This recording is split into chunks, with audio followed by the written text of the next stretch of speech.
শুভ সকাল বন্ধুরা, YouTube family, Facebook family, তোমরা সবাই কেমন আছো? আশা করি তোমরা সবাই ভালো আছো। ইউটিউব থেকে দেখে থাকলে সাবস্ক্রাইব করে পাশে থাকবে, ফেসবুক থেকে দেখে থাকলে ভিডিওটা ফলো করে যাবে, যাতে তোমরা নতুন নতুন ভিডিও পাতে সফলতা থাকবে। ভিডিওটা ভালো লাগলে লাইক করবে, মিষ্টি করে কমেন্ট করে দিবে, শেয়ার করে দিবে, যাতে তোমাদের সাপোর্টে আমার ভিডিও বানাবার উৎসাহটা বেশি থাকে।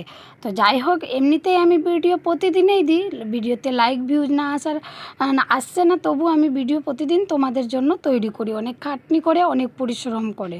তো চলো বন্ধুরা, আজকের ভিডিওটা অনেকটাই তোমাদের জন্য ভালো ইন্টারেস্টিং নিয়ে এসেছি। তো তোমরা ভিডিওটা স্কিপ না করে পুরো ভিডিওটা দেখবে, আর ভিডিওটা দেখে তোমরা অবশ্যই কিন্তু কমেন্ট করে বলবে। তো এখানে আমার বিছানাপত্র, তোমাদের সঙ্গে গল্প করতে করতে বিছানাপত্র ঝাড়া কমপ্লিট। তারপরে সন্ধ্যার সময় মেশিনে বসেছিলাম, তো সুতো টুতো কাটা পড়া আছে। তো মোটামুটি যেই কাপড়টা দিয়ে মেশিনটা ঢাকে রাখি, ওই কাপড়টা দিয়ে মোটামুটি করে ঝাড়ে নিলাম। তারপরে কাপড়টা ওর উপরে দিয়ে দিলাম, যেহেতু গায়ে দিয়ে রাখলে ভালো, রং আমার চটকাবে না। তো যাই হোক, আমার মনে এটাই হয়, আমি এই কাপড়টা আমার ক্যাথাটা এখানে দিয়ে রাখি। তারপরে যে কয়েকদিন ছেলে মেয়ের শরীর খারাপ থাকলো, মেয়ের জ্বর হয়ে গেছিলো, ছেলেরও শরীর খারাপ ছিল। তো এখন ওষুধের ডিব্বা বোতলগুলোও আমি একটু গুছিয়ে নিলাম ফ্রিজের ওপর, কুলারের ওপর। তারপরে চলে আসলাম এখানে সকালে ছান দিতে। ছান দিয়ে যা হলো সর্বনাশ, দেখলাম আমার স্ট্যান্ডটা আমার ছেলে দিল হিলিয়ে। তারপরে বন্ধুরা বাসনপত্র ধোয়া আছে, তারপরে আমি চলে আসলাম বাসনটি ধুতে। তো বন্ধুরা বাসনটি ধুতে ধুতে তোমাদেরকে একটা গল্প শোনাই আমার রাজ্যের। তো আমার রাজ্যের গল্প হলো বন্ধু, আমার শ্বশুর আমাকে গল্প শোনাতো। যদি কোনো বউ বরের ঝগড়া হতো, তো আমার শ্বশুর বিচার করতে যেত। তো বরকে বলতো যে তোমার বউ যখন ঝগড়া করে বাপের বাড়ি চলে গেছে, তো তুমি যাও ওর বাড়িতে বা ওর বাবার বাড়িতে যাও, আর ঘরে যেয়ে শীতবিদ ঘরে যেয়ে বউর পা ধরে ক্ষমা চেয়ে নেবে।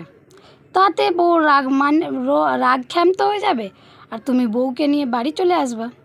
হায় রে বিচার রে, পরের বিচার করতো, নিজেই ধ্বংস হয়ে গেল। তো যাই হোক, মনে তো অনেক কথা আছে, কিন্তু তোমাদের সঙ্গে শেয়ার করতে পারি না। সংসারের কাজ নিয়ে এত উলঝে থাকি, আমি তোমাদেরকে সংসারের কাজের গল্প শোনাবো না তো?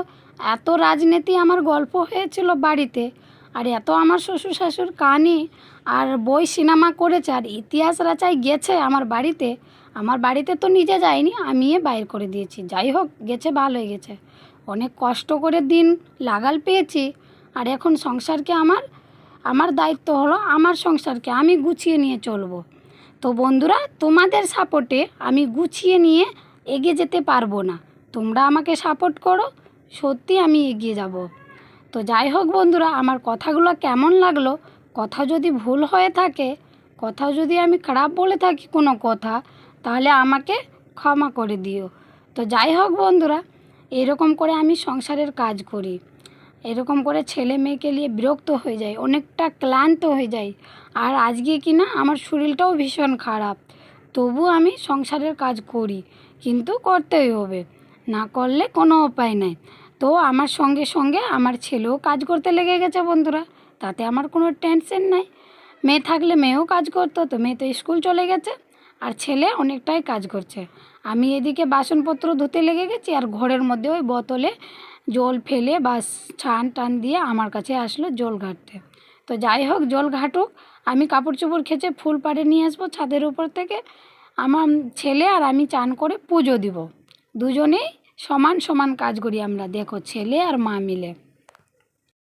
তো বন্ধুরা, আজকে শরীর খারাপ হওয়ার কারণে চান টান করে পুজো করে একটু হালকা কিছু মুখে দিয়ে ঘুমিয়ে গেলাম ছেলেকে নিয়ে ঘুমিয়ে যাবার কারণে আজকে বাজার করতে পারিনি। তো আজকে আলু সিদ্ধ ভাত খেয়ে দিন কাটালাম।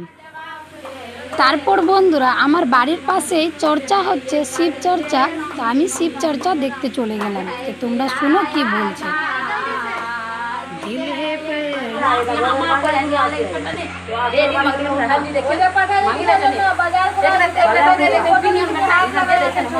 কি করছো?